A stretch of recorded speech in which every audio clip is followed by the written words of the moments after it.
Welcome to our third episode with property expert Kate Faulkner, all about finding a property diamond in the rough. Kate joins us to highlight what's out there, why there's good news for first-time buyers, and how to get a great deal. We talk through when to compromise, when to negotiate, and how to decide what you really need in your home. It's a really positive discussion about how to find a home, and we felt quite uplifted after it.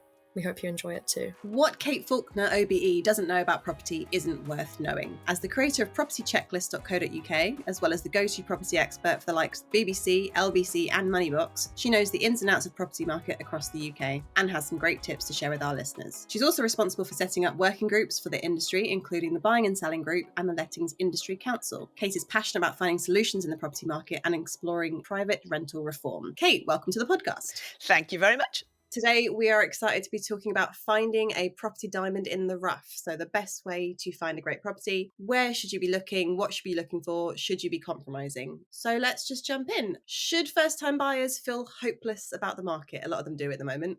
I think if you're a first-time buyer, you've probably felt hopeless about the market for some time because you're constantly being told that the market's going to crash or that the market's going up. And apparently if it crashes, it's bad news. And apparently if it goes up, it's bad news. Somehow there's got to be somewhere in the middle. And the honest answer is I don't think so. So the reality is that first-time buyers since 2014 have actually been stress tested on mortgage rates of about 6 to 7%. And that's based on repayment mortgages as well, which are higher than the previous interest-only mortgages they had access to. So there was some unexpected news recently from Rightmove that actually said first-time buyers are the drivers of the market this year and that they're seeing sales are actually about 4% up rather than down. And it's our cash-rich second steppers or downsizers who we thought would rule the roost this year who are actually holding back. So there are definitely lots of first-time buyers out there. The other thing is that we are seeing some good innovation. I don't know if you've seen the Skipton Building Society. They've come out with this product specifically for tenants. If you've been paying your rent on time for the last 12 months or more, and there will be lots of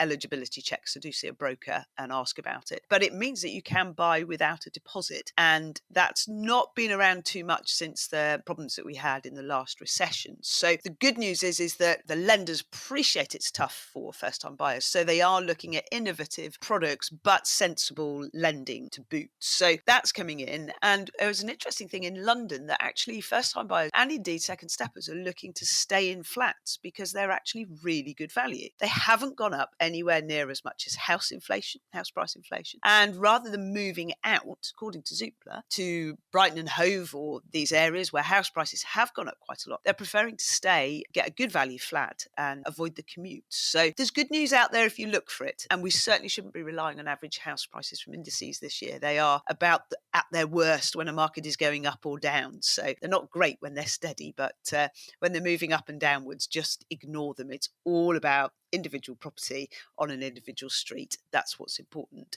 Of course, there are always things like First Homes is out there where you can get 30% discount on a property and shared ownership. And I know you've written quite a lot about those. So those are still available. Would you say there's a lot of take up on those? I mean, shared ownership, we see probably now that Help to Buy is gone, there might be more people going for it if they're eligible. Has the First Homes programme had a lot of sort of interest? It would be difficult to have a lot of interest for the simple reason that if you compare it to Help to Buy was about 50,000 properties a year and they're only planning on doing 10,000. So if they are in your area, go take a look because you will be one of the few that have got them. So go talk to local Help to Buy agents that are still out there to see and developers to see if they've got that. Of course, there is the deposit unlock scheme, not the greatest description of a product, but that is as similar to Help to Buy in that you only need a 5% deposit to buy a new build home. Of course, your income has to stack up. It's not as generous as the Help to Buy scheme, but that is also out there. So it's about working out what right scheme is, what it is for you. And certainly, if you don't need to stay in a particular area, which not as many people need to do post-COVID, you can work much more from home. Go find somewhere sort of cheaper. So I always recommend if you're looking in London, for example, and you're struggling there, then somewhere like Peterborough has actually got quite a lot to offer and cracking commute times into London. Oh, wow. Yeah, I would have immediately thought Peterborough is ages away. No, it really isn't. It's about, so I'm on a line for me and I'm in Grantham, Newark, quite some distance away from London, but it's just it's an hour and a quarter for me to get in and an hour home. And we're cheap as chips here. So, but you might not want to commute that long during the day, but you can go down to, if you go to Peterborough, you're talking about 40 minutes. Are there any other compromises and things that people can do to find a more affordable property to consider? Yeah, I think the problem is when you going for a first property, particularly if you feel like you've had to wait an age, you've got your list in your head of your dream property, where it's going to be, what you want it to be, and absolutely not wanting to burst people's bubbles. It's just a step on the ladder. You know, we talk about that ladder and I think we've forgotten about it. Getting that first rung on the ladder, getting into property is your first start. So I'm probably 5 properties into till I got my dream sort of farmhouse. And even then I couldn't afford anywhere. I kind of gave up my London job and set up by myself and moved out to a rural area because that's where I could afford the farmhouse, you know, with the beams and the nice garden near the river that I wanted. But I didn't start there. I started in a little 2-bed on a busy road in Croydon, and I had to buy with a friend because I couldn't afford to buy myself. So the trick is really, I think, that don't look at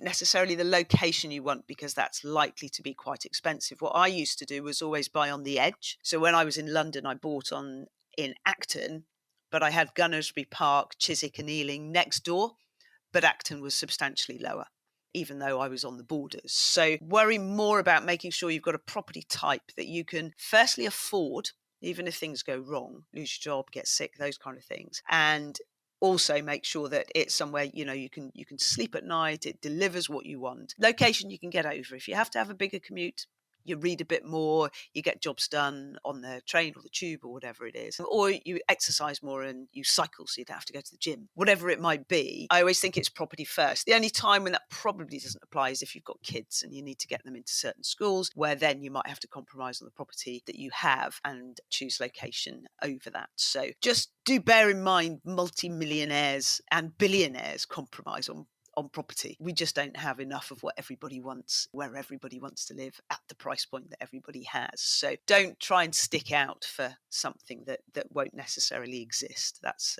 really important. I think I've fallen into that trap myself because I haven't joined the ladder yet.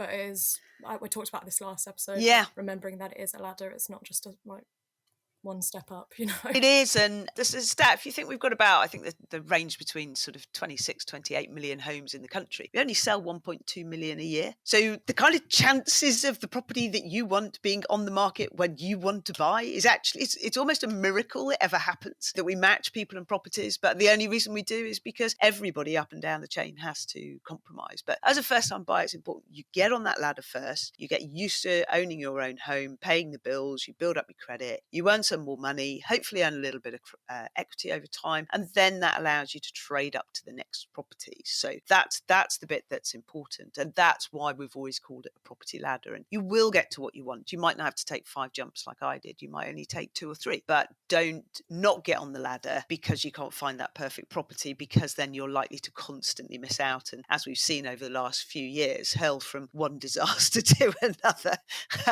So get on when you can, when it's safe to do so, and when you find something that's practical rather than your ideal home. And is there a way of finding, so like, did you know that Acton was cheaper because you knew the area, or do you just do some searching around outside of areas that you liked?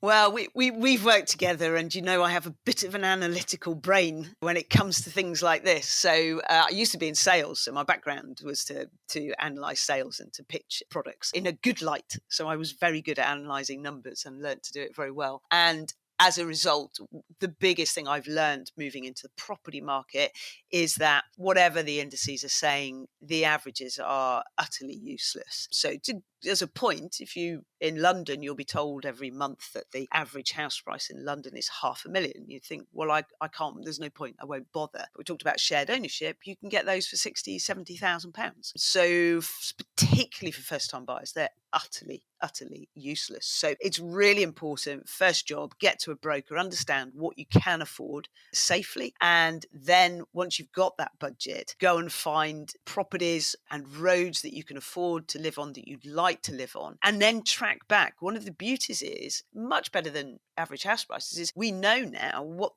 properties have actually sold for going back 20 years. And that's great because you can look to see, well, have they grown over the last 5 years? Because if they haven't, well, maybe they're actually a bit of a bargain. As we mentioned, flats in London. If they've grown rapidly, then it might mean there's a little less growth over the next few years, and you'd have to stay a little longer to get that growth out of that property. Have a look to see how the property performed during the last crash. So I always check to see how much did a property fall from 2000 to 2007 to 2009, 10. And if it was more than 20%, I'd worry because that was the average fall. But if it was only 10%, then I'd be like, wow, this is a really good property on a really good street. It's based on history. It doesn't always prove the future, but it's actually not bad doing that in the property market. So analyze again. And I spend 6 months to a year watching the property market before I buy. There's no hurry at this moment in time. So take your time and you'll be able, the beauty is once you really know individual property price and individual streets, you will know whether a property is a bargain before anybody else. And sometimes agents do misprice them. But while we're talking about compromises and stuff,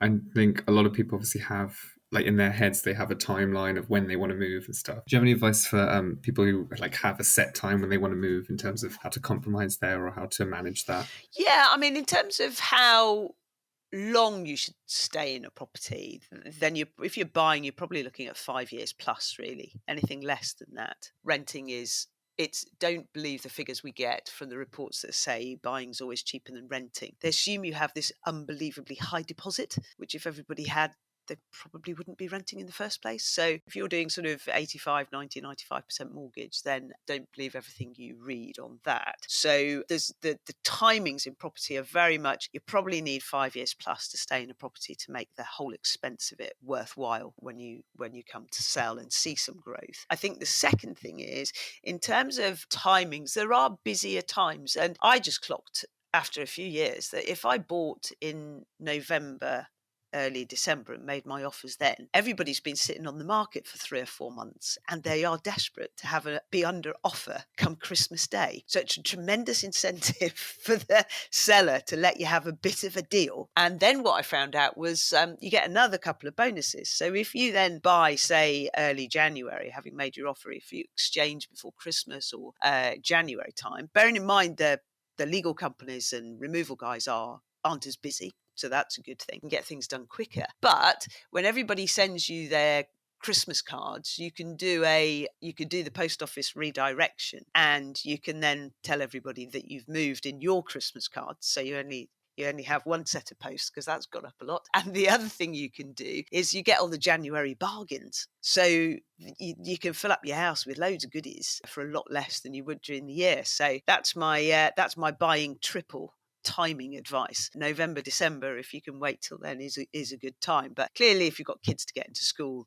you're having a baby, those kind of things, then that's going to rock your timings a little bit more. And at the end of the day, it's more about when's the right property available for you at a price you can comfortably afford. I think that's over and above everything else. But ideally for me, I shop around when nobody else is in November and December. So should people not have, like, if they're like a first time buyer and they're like, I want to buy by July, and then they find out everything's really expensive in July. Yeah. It's best not to have that set timeline for things. You're absolutely spot on. Just don't put yourself under that pressure, because that property that's right for you might not be ready by then. And, be as flexible as you can, because if you're in rented, if you can move back in with parents or you can move in with a friend, always do that, because then you're not sort of tied into rental contracts, which are not easy at this moment in time to get hold of anyway. So yes, don't put yourself under that time pressure. And a good example of that is lots of people did that for the stamp duty changes. And we always find out, and I think this is from some of your own analysis, that first-time buyers end up overpaying if they try and get something before a first-time buyer stamp duty, and they overpay more than they would have saved in the stamp duty in the first place. So that's a kind of perfect evidence to say why you should just never, ever put yourself under pressure. Yeah, I think we've said before, when we talk about house prices, and the price is what it's worth to someone. And that's always the case, isn't it? If someone's willing to pay that amount, then that's the price. But if that's not, it's been overpriced and it's not had any interest for months, you can go in there and offer a deal and sort of see what's available. Yeah, and sometimes, I'll give you a bit of a shock news that Kate Faulkner overpaid for a property, knowingly. There you go. And why did I do that? It was my mum was trading down. It was a property next to her best mate, who I know would be there to look after her. And the people were just adamant. They didn't price the property according to what the surveyor said. They priced it according to how much they wanted to spend on a next property.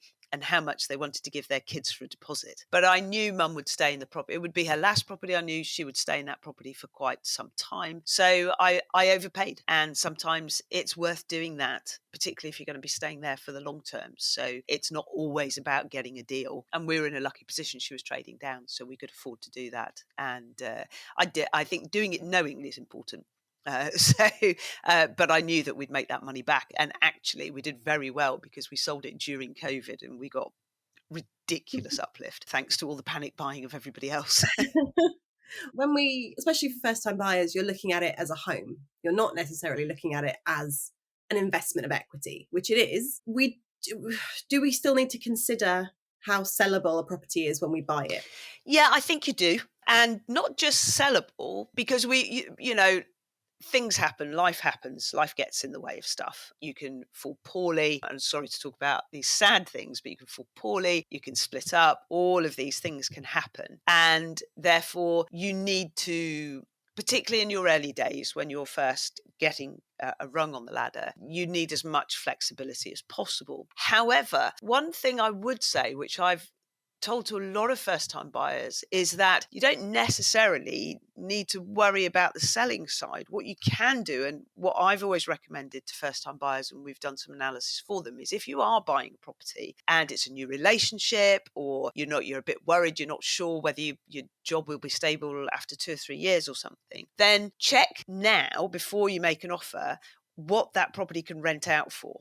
How much money will you have to spend upgrading that property to make it legally lettable and meet the health and safety rules? And that's not a bad thing to do anyway. So I always have a gas check and I always have an electrical check when I buy a property, and you would need both of those if you were renting a property out. Then your backstop is if something happens in life that doesn't suit you and the market isn't in your favour, then the likelihood, particularly because we're so tight of stock in the rental market is at the moment, is you'll be able to rent that property out, move back in with friends and family, or rent somewhere else yourself and be able to cover your costs and then move back in when it suits, or indeed sell at a time that makes it worthwhile from your perspective. So another tip with that is to mention that to your mortgage broker, so that the mortgage you're on, some lenders, you just need to ask them, can I let this property short term? And for a little bit of money, they'll let you do that rather than you have to shift mortgage as well. So my tip is really these days, because the rental market is so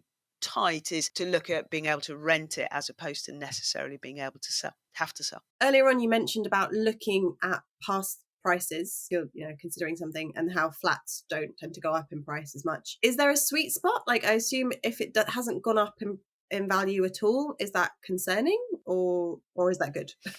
So it could be either, to be honest. The big thing with flats is that you need to know the leasehold length. Again, I know you've got some good articles on this. So even I never visit a flat or consider a flat for viewing unless I know the leasehold length, unless I know the service charge, and unless I am aware of any major works coming up. So it's really important to do your research. Some good news is that there are some more regulations coming in that agents have to put this information on the portals. So you should be able to find that. It's not being enforced at the moment, and I'm afraid unless you tell them they've got to do it or they'll be fined, it doesn't always happen. But it has only just come in this year. But that information should be more readily available. And to be honest, if an agent doesn't know, I wouldn't use them, even if it was a fabulous flat, because they're probably going to have other unknowns that you're going to find out as you've made your offer, and then the sale could collapse. So, and leasehold are much more likely to collapse than freehold, just because there's so many more questions to be asked. So it could just be that the property was priced very fairly. So I've had several properties that I've picked up that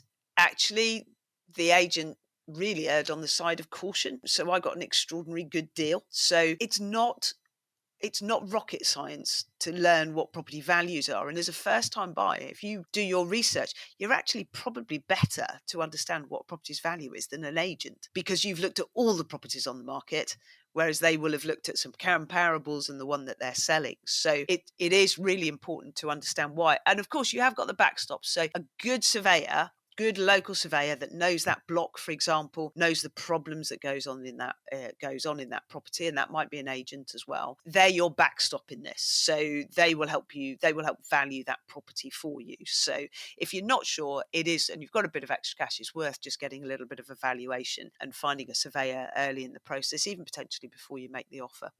But it's not, I mean, the market goes up and down sort of 20, 30 years ago, or especially when my parents bought, the sort of expectation was you buy, it'll increase in value, you sell, you buy, it'll increase in value, you sell, and it'll go up. But we can't really expect that, as first-time buyers now. Can we still expect that you will always, it should always grow, or you should go into it expecting the value of your property to go up?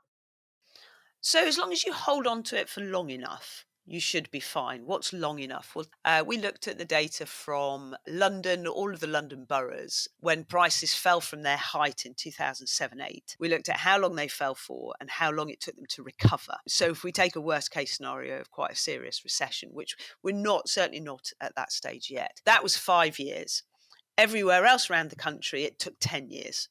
So as long as you're really looking at 10 years plus, prices will go up. And again, typically, if it's a house, it's more likely to go up in value, as we've discussed, than a flat. The interesting case that doesn't so match that was the Northeast. And again, there'll be differences on different properties on different streets, but they didn't recover their average value the height of 2007-8 till 2021.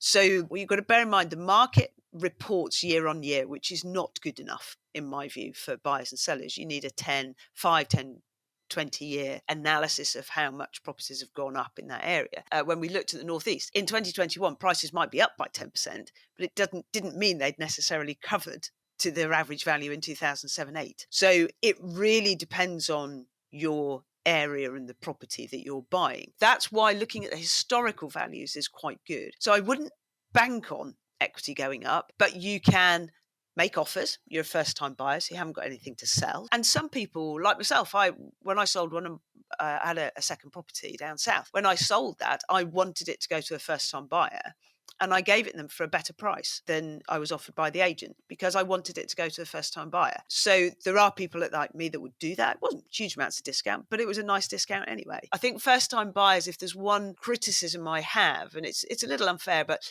they don't make offers and they panic. And this buyer had actually done that. They'd offered me more money than I'm remembering now, they'd offered me more money than I had the property up for. And I was like, what are you doing that for? I haven't got any offers yet. This is ridiculous. But they wanted me to take it off the market because they'd missed 2 others. But I wasn't motivated by the money. I was motivated by the fact that it was a first-time buyer, not an investor, and I wanted to sell it to them. Always, always try and negotiate something, even if it's all the things in the kitchen, whatever it might be. Always try and negotiate because you never know the other person's circumstances. And the beauty of the sold property price data is you know what they paid for the property typically. So some people in London might not be able to offer you a deal because they're selling it for less. There are some flats going for less now than they were 5 years ago. So you can see if they've got decent equity in the property, they might be more likely to accept a deal. And I think that's really important. So prices, though, typically over time, we have a shortage of properties in most areas. The reason Northeast doesn't grow so much is they don't have any population growth. London, tons of population growth. So when people look at saying, I'm going up north because London's too expensive, I'm like, well, that's lovely, but we don't have the capital growth that London has had, and it will come back a bit. It won't come back as much as it was because prices are capped in the south now because of affordability changes to mortgages that we mentioned earlier. Yes, you will likely see some price increase, but if you can build that in from the start, that's a nice cushion to have. Do you have any tips for negotiating? Because I think a lot of people, obviously, with their first time doing any of that, and it might be a bit daunting, the idea of negotiating on a price with someone. So what I've always done is I've always said, just be fair. So if somebody comes in, if I've got a property up for sale and somebody comes in with a low ball offer, I'm like, you ain't getting that ever, because I know what you're going to do. If I accept a higher offer, I know they're probably going to reduce that offer come exchange, and I'm not having it. So if somebody comes to me and says, look, I'm a first-time buyer, love your property, I can see it's up for 200,000. I've looked at 3 other properties similar to this. They seem to be going at 185,000 over the last few months. Prices have kind of coming down as opposed to going up. Is there any chance I could we could do a deal at 185,000. And I've got, the big thing is to make sure that you are buyer ready. So you have your legals ready to go, you have your mortgage broker signed you off that you have the affordability, and please don't ever make an offer without having a mortgage broker confirm that you can afford it. And you also have a surveyor ready to go. So, you know, if you make an offer and you do it at a lower price and you get your everything, the ball rolling on everything in the first 2 weeks, that reassures the seller that they've got a good buyer on their hands. So just be honest. I mean, sometimes I've just gone in and said, I love your property. I can see it's up for 200 grand. I can stretch to 180 and I can show you my finances on that if that's useful. And they've gone, yeah, that's fine. You clearly want the property and everything. So compliment here and there doesn't harm. And doing your comparables. That's the big thing, is finding those comparables. And of course, don't forget, sorry, suddenly remember this. There isn't just one price for a property. There's the marketing price. There's the price you offer. There's the price that's agreed.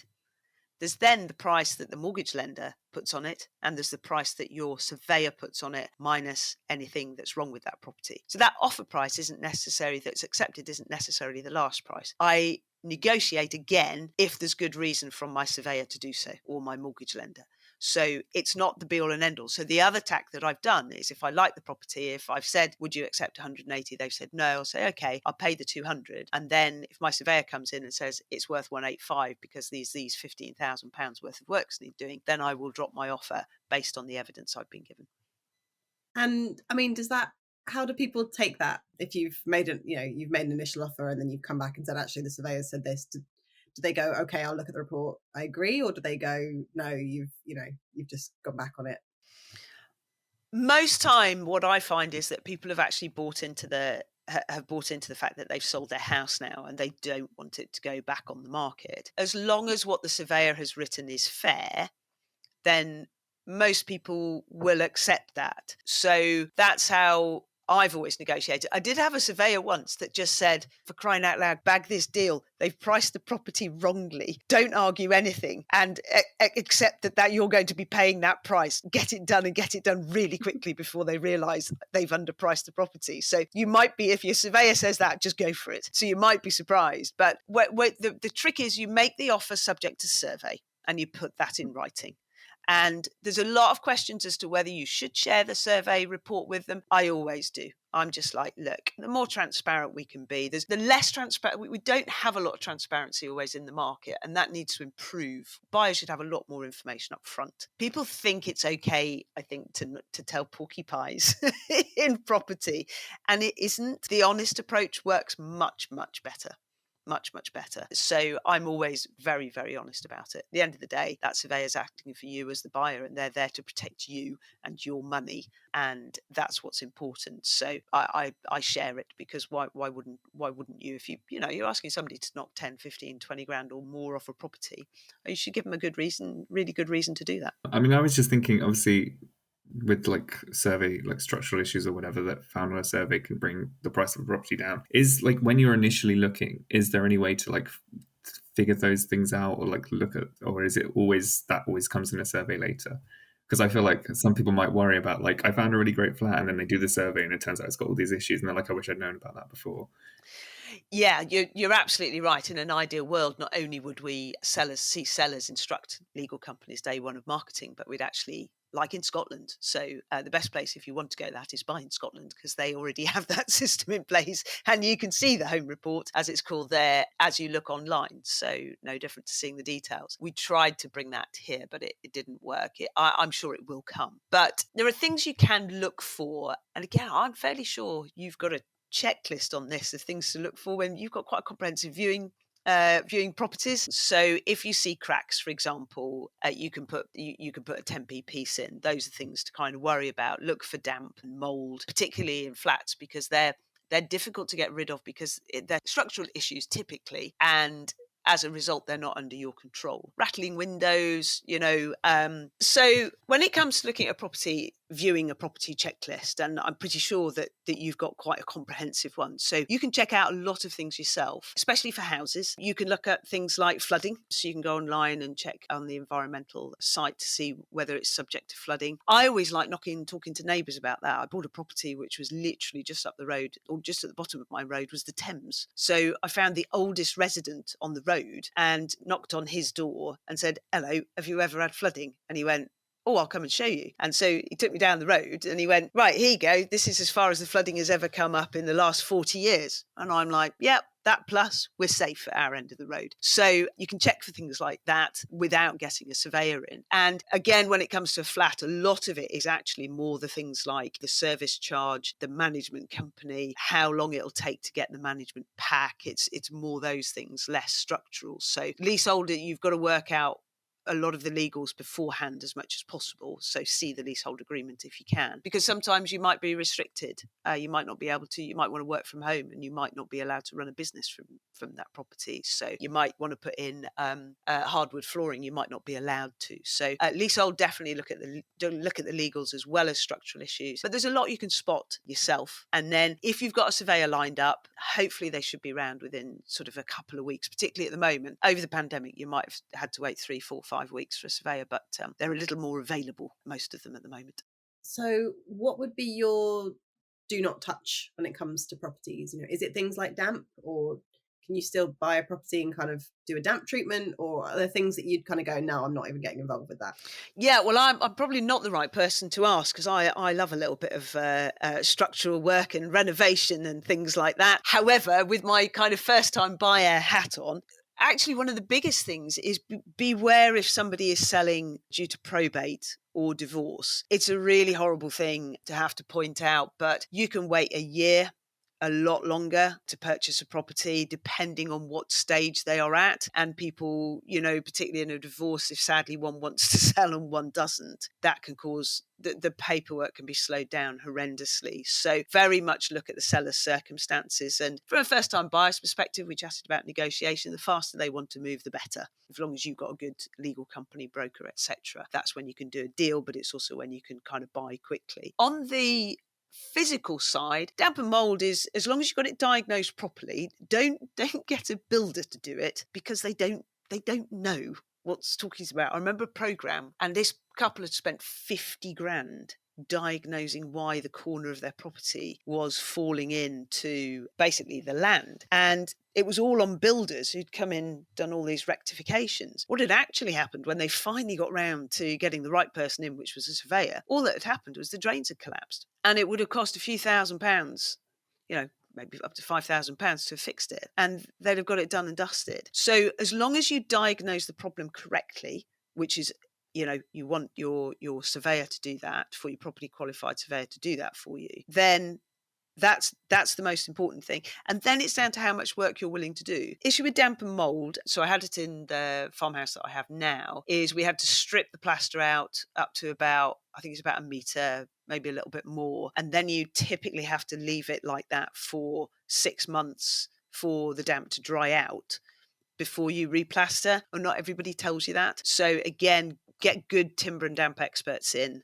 who have ideally qualified surveyors. Not all of them are, but make sure they have good trades qualifications, and also make sure they have some sort of guarantee, which even if they go out of business means that they are that guarantee will still stand. So those are the kind of things that you need to be doing. So it depends on how much work you're up for. You know, if you're a busy couple or a busy professional, or you've just had a kid, probably the last thing you want to do is to do a full house renovation. People do though, and love it and thrive on it, and they certainly don't need the level of sleep that I do these days. So that might be your bag, but if it isn't, then I would avoid some of those things. And certainly look at new builds as well. New builds aren't what they were. They are some absolutely cracking properties. And now that we have the new build ombudsman in place, that means if you do have problems, you have somewhere free to go to for the first time, as long as that developer is a member of the scheme. So new builds are a good attraction, good value when it comes to utility bills, etc. So it's about what matters to you. So think about the running costs as well as the costs of renovation.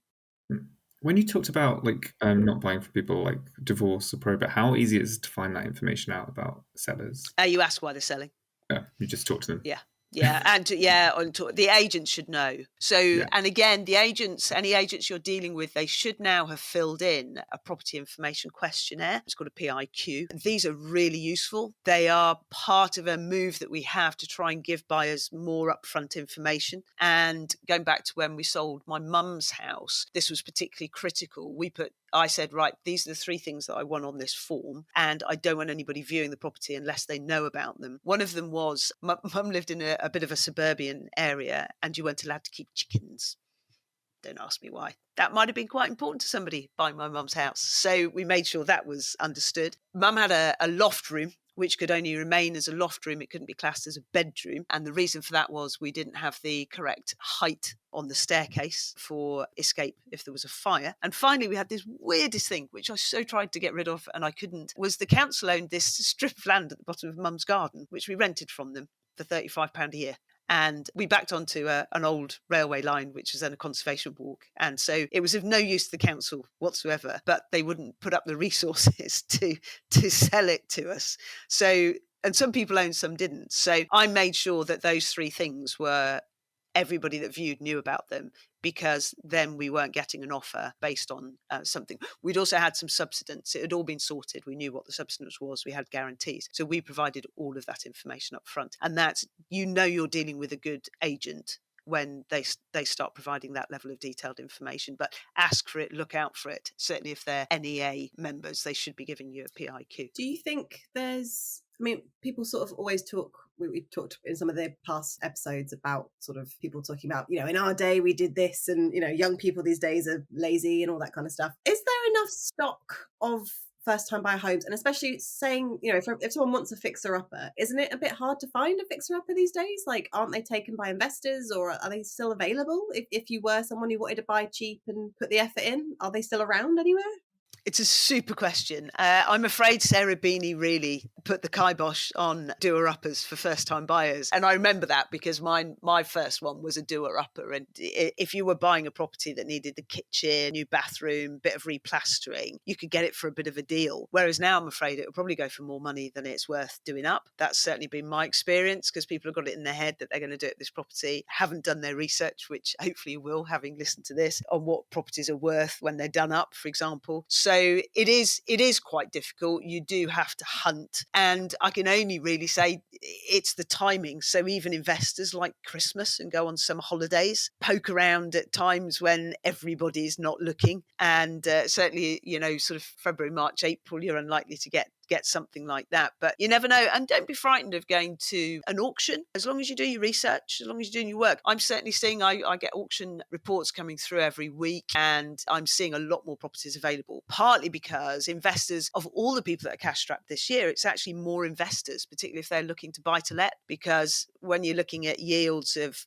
sort of 6%, and you're looking at mortgage rates heading up to 5%, there's not a lot of margin around. So actually, second half of this year is a pretty good year where you could compete against an investor at a better level, because you want a home. You're not worrying about letting it, albeit that's a good sort of plan B if you need. The other thing I was going to ask is, you mentioned previously when we've done our webinar and things like that there's sometimes a lot of variety in price from street to street. I just thought if you wanted to give some tips on how to kind of get a bargain looking street to street or looking around areas.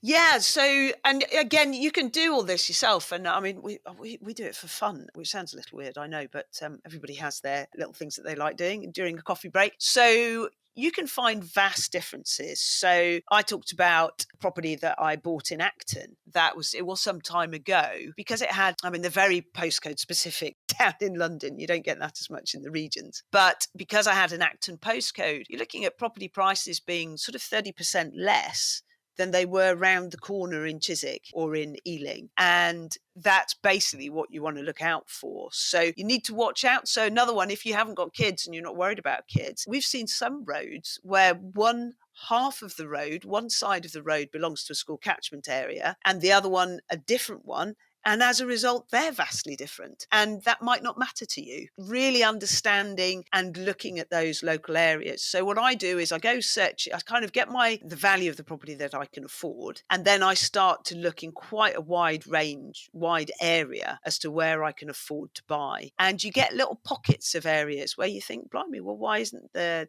something there? So again, using London as an example, if you look sort of 15-20 minute walk or more away from the station, actually you'll find properties will be a lot less than ones within that 15 to 20 minute walk. So if you don't have to commute every day, again, that's quite good to know about. So it's all about just looking at the streets, going and searching online, and then you'll suddenly go, well, why is this road that little bit cheaper? And you might find there's a pub in the middle of the road. I remember this from Croydon. There were every time I went somewhere, I'm like, there's a pub 4 doors down and it's just like an ordinary street. Well, if that doesn't bother you and you're awake at 11 o'clock at night and you're not bothered, fine. If you get a cheaper property, just remember these properties will take longer to sell. So, you've got properties, again, near the ones in Acton, there were ones which were literally under the A4 bypass, which would be going over ahead. Another property I lived in, I rented a room actually, and it didn't work for me, was I was on the Gatwick Express, and every time that went past, my whole room shook. But if you're a heavy sleeper, that doesn't bother you. Who knows? It might be just the right place for you. So it's about looking at what you can kind of compromise on. But there's definitely things that can be cheaper. But again, if you're looking at a location specific thing like a pub or a busy road, do remember they will take that little bit longer to sell. Fab. Did either of you guys have any more questions for Kate? Or I realise we've come to an hour, so I know we could probably go on. But I had a lot of questions because I haven't bought a home, and I think they've all been covered very thoroughly. Oh, that's nice. Yeah, it's interesting to see how. I mean, I knew that location obviously affected it, but the minute locations, like you said about the school catchment area and things like that, it's really crazy. Yeah, it is. We did a thing for BBC a few years ago, and it was about 10 years after the crash, so it must have been 2017, 18. Yeah. And we did get a long road, and it was in Peterborough, and we had flats which was still 20% below the value 10 years on, and we had a property that was on a busy main road, but it was a house, and that had recovered its value. And then we had a property further up that was just off the main road, so the main road was a bit more of a bypass, and it was a really nice property, and that had gone up in value by about 20%. So that was literally within a mile of each other. So those differentials, when you start looking, actually the danger is it's cheaper than gambling, but it is very addictive because you can't help but search. So yes, there's some cracking bargains that you can have just by knowing the right place to look. Yeah. So finally, what's your golden rule when it comes to buying a property? Very much for first-time buyers, take your time, and whatever you do, don't overpay. Particularly at the moment, just make sure you get on the ladder comfortably from a financial perspective. What you don't want, which I've seen before, is to go to bed worrying every night. However much that property doesn't feel like the perfect property that you've always dreamed of, you'll get there, but you'll get there by making sensible choices. So really work closely with your mortgage broker to make sure it's affordable, and have your plan B that I mentioned earlier. So if you need to let it out, for example, if that covers most of your costs and mean that you choose when you sell, then that's the kind of perfect plan. So maybe a couple of golden rules, but hopefully you don't mind me sneaking in an extra one. We've talked a bit about deposits in our first episode. Should first-time buyers be saving for a second deposit for when they move on to their second home? Oh, that's a very good question. If you can, yes. It only needs a little bit of extra deposit money to be able to afford quite a bit more on the mortgage. And it can also give you access to better interest, better mortgage rates if you can get a lower loan to value. So yes, if you can save a bit more, do so. But do you know what? There's a thing about just enjoying yourself for a little bit. It's important to save hard, but you've saved hard. To get on the ladder today isn't easy. You've done that. Brilliant. Just enjoy it for a couple of years and then start worrying about your kind of next move. I do see lots of people kind of like racing from one property to the next. Do you know what? You've got 35, 40 years of paying a mortgage. We're all living into our 70s, for crying out loud. You know, the one thing younger generations have that my generation, I'm sort of mid-50s, is we didn't have the time that you guys will have. I think, is it 1 in 4 people will live to 100?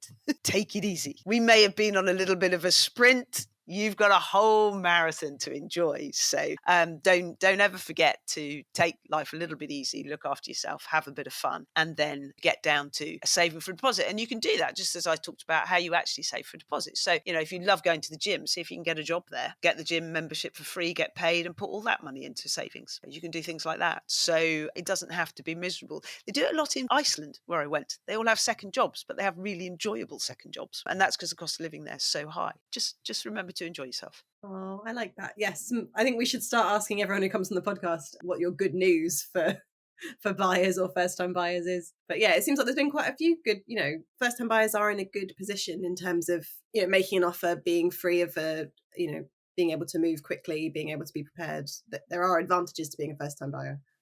There are huge advantages to be a first-time buyer, and it's super exciting. You've just got it is that, I know it's a terrible cliche, but it is making your head rule your heart. But the achievement of getting your first home. And the only other thing I would say is that don't worry. I don't understand why everybody's so obsessed with having huge deposits. I just don't think you should when you're starting out buying a home. So it makes me very cross when the media comes out and says, or indeed the indices that come out with this, you have to have a £60,000 deposit, I heard the other day. Well, you don't in Nottingham, where I live, because actually you can buy a property for 60, 70 grand. That's just not true. If it was me, I wouldn't worry about getting a big deposit, particularly because you're on a repayment mortgage. Over 5 years, ask your mortgage broker, if you got on the ladder now with a 5% deposit, in 5 years' time, what equity would you have in that property? Because you might find it's more than if you spent 5 years saving for a 20% deposit, and then you've had the benefit of the property. So I don't think rhetoric or content has recognised the fact that first-time buyers pay down their mortgage from day one, and therefore you don't need the bigger deposits that maybe you've needed in the past. You do if you have to make it up with your income, but you just shouldn't be obsessing about it. If investors could get away with buying with a 5% deposit, they would, because that's how you make money out of property. You buy 100 grand property for 10 grand, it goes up by £10,000. You've made £10,000 out of putting in 10 of your own money. You make more money the lower deposit that you put in. And it's not as risky because you are on repayment and because you can potentially let the property rather than being forced to sell, which has happened in the past. So times have changed. Don't listen to all those people, because actually the market is very, very different. And it is better for first-time buyers, really. It's much safer. Yeah, amazing. Kate, do you want to just quickly tell us about property checklists? Yes, so Property Checklists is a site where you can come to, and the idea is that we give you absolutely honest, straightforward advice. We're not trying to sell you anything. We've got lots of checklists to help you, whether you want to hang a door, build your own home, buy a new build. You can find out all the key steps that you need to take. So we're a good starter for 10. If we don't answer a question that you have, you can just ask us and we'll get an expert if we don't know the answers ourselves. Also, really important this year is we are monitoring and delivering the reality of what's happening with prices and rents. Whereas at the moment, if you just rely on the media and the indices, you're getting a lot of nonsense because different indices measure the market at different times. So 1 month you'll be told, or 1 week you'll be told prices are going up. The next week they'll be going down. And that's according to the type of indices and when they measure the market. So we track and have been tracking now back to 2030 cities across the country. So we can really tell you what's actually happening in your area rather than focusing on averages. And we also do some really interesting data looking at, well, I think we looked at Sheffield, the average house price is X amount, how much cheaper can you actually get a property for in today's market? So do little neat things like that. So worth coming to have a look. It's all free. You don't have to sign up for anything, but you'll get good information, accurate information, as opposed to headlines. Amazing. Thank you so much. That's all right. Nice to see you all again. Missed you. Thank you so much for listening. We hope you enjoyed this episode. Next time, we'll be talking to Brian Murphy from Mortgage Advice Bureau about the mistakes that people make when applying for a mortgage. And remember, you can always email us at podcast@reallymoving with your questions and comments.